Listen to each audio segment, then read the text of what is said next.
All right, you guys. So I just want to review the accuracy of these charts and maybe someday put up the Telegram thing. So when I trade on leverage, what I discipline myself to do, no one taught me this. I learned it through trading options. Is I trade leverage within 1/4% stop loss. That's what I do. Okay. So when I call these plays, I'm, just kind of doing it quickly on YouTube, but these boxes that I'm trading are extremely precise, right? And so I just want to show you these two because down here, if you go back in the videos, I said right at this, it was on the daily. I'm not saying this to be like, look, I'm always right or something. I'm saying that there's a degree of accuracy and um, experience understanding the news and these other cycles. And then also, I don't talk about the technical parts of what I'm doing because to me, it's easy. It's very easy to see this at this point, but I know what moves the market, so that's what I'm trading. Okay, so I remember saying down here that we were going to have this doji candle was going to give us a move to the upside or a move to the downside. And my bias was towards the upside based on what was going on with the SPY. And I said at that time that we will come into this gold box, and this is the ETF box. So I want to show you again, just to give you a little confidence, maybe if you're following along and you're wondering, does this dude know anything? So now I've zoomed in, all right? Zoom in a little bit more because I got to get out my measuring tool. And I taught myself how to do this.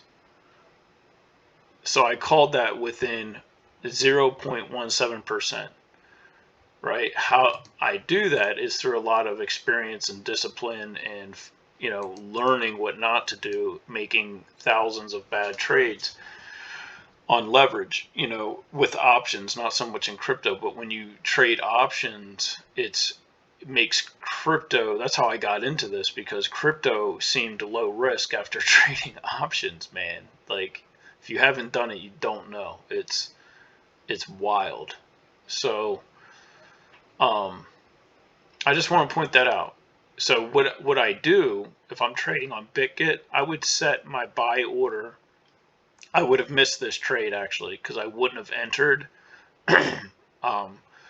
But now, what I would do is I would have a trade set for right here because I want to tag the wick. I don't even trade the body of the candle on BitGet, so I only trade the wicks.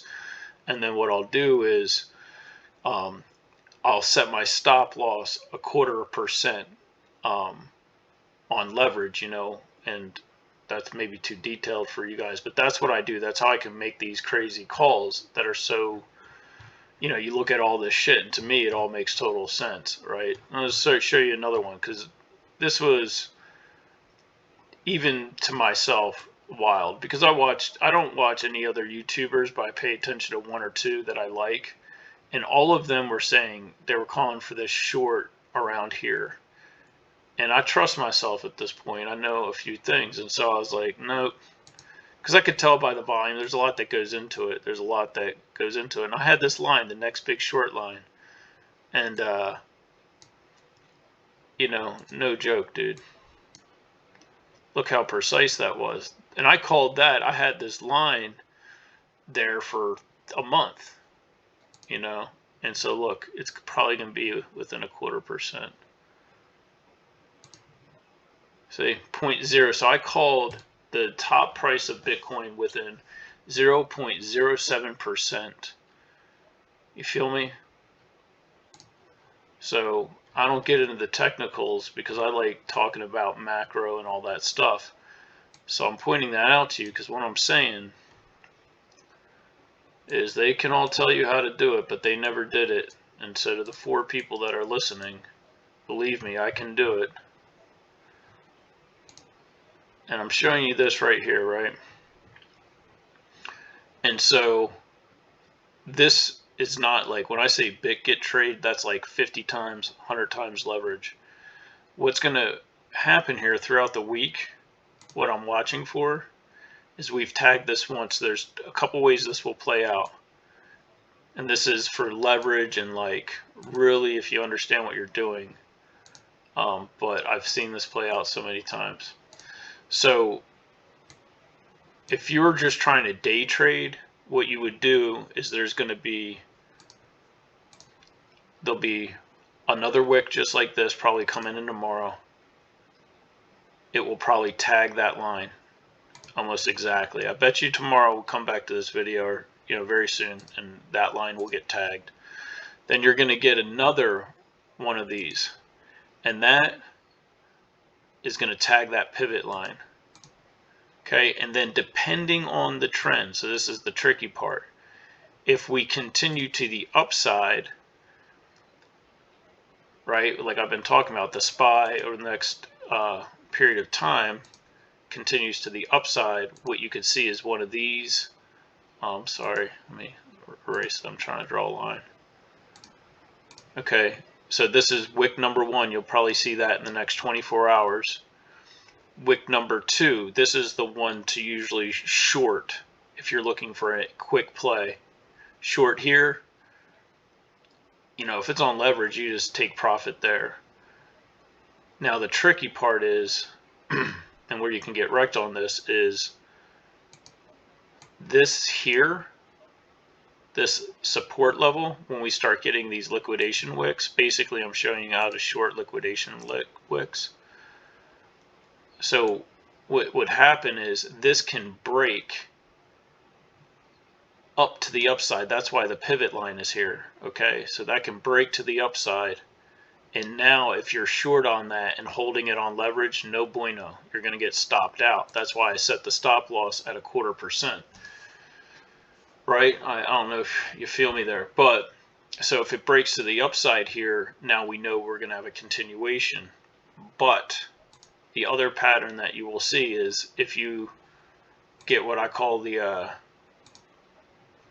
double tap, right? So you'll get this double tap kind of pattern in here. Oh my goodness, with this thing. Right? Sorry guys, just trying to show the 4 people that listen. So if you get the double tap, that second tap, you have to watch the market and understand what's going on. If the market's weak, that second tap will come right in, probably right around that pivot line, and it's not going to break it. So that's where, if the market's in the right conditions, if the market's turning down, if there's trouble, this is a better short opportunity, because you're not going to break out. You've got a breakout here, but then it comes back down and it can't get above the pivot. That's a safer leverage trade.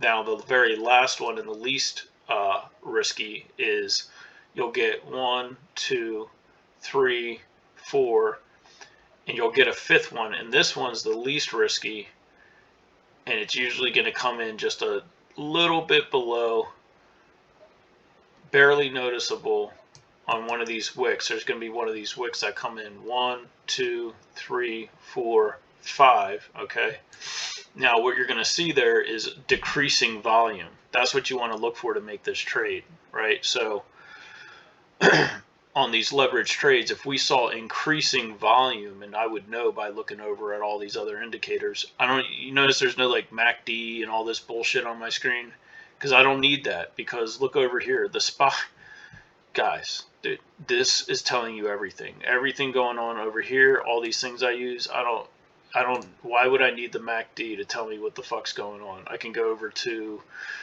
this, I can know what's going on long term. I can go over to gas, oil. I could go to the VIX and say, okay, volatility's down, so this move is going to continue, that kind of thing, right? Not saying it's not useful. You can like sometimes see a divergence, but it's kind of like rear view mirror. See, if you're using, if you are using those indicators, you are looking in the rear view mirror. The move already happened. You feel me? It already happened. That's what that indicator is showing you. So these guys that trade that shit, they're like, well, you got to front run it and all that shit. And what I'm telling you is you don't have to front run anything if you understand what's going on over here. But most people can't do that. So get back to what I was saying. 1, 2, 3, 4, 5. Now, depending on volume coming in, you'd have your little volume bar up here. If you have decreasing volume, that's why they talk about bearish divergence. So if you have increasing price on decreasing volume on this next wick that comes in, which will be your, it's going to start to look like a dome and roll over. That's where you could go back in, and you'll notice this pattern. Watch this play out. I'm not saying it's going to play out this time because I think we could break higher, but this little dome with that little poke through all the time, right? You can go back through the charts and find it for yourself. So if you have that increasing price, right, on decreasing volume, you short that 5th wick in this dome pattern, and then you're going to get a move to the next level of support. And then depending on market conditions, so if you're shorting, you would just sell there. If you're not getting greedy and being a maniac, some kind of degenerate, and you're just trying to, you know, keep afloat doing all this shit, that's what you would do, right? And so because you'll break down to this support, you could hold here, right? And then you could get another pump back up. Now, if you got your timing and you're just lucky, maybe you timed it right, maybe something happens in the world, you see the SPY dumping, it's like not liquidation, it's like some shit hit the fan and you're already in the play up here, and then you ride it down.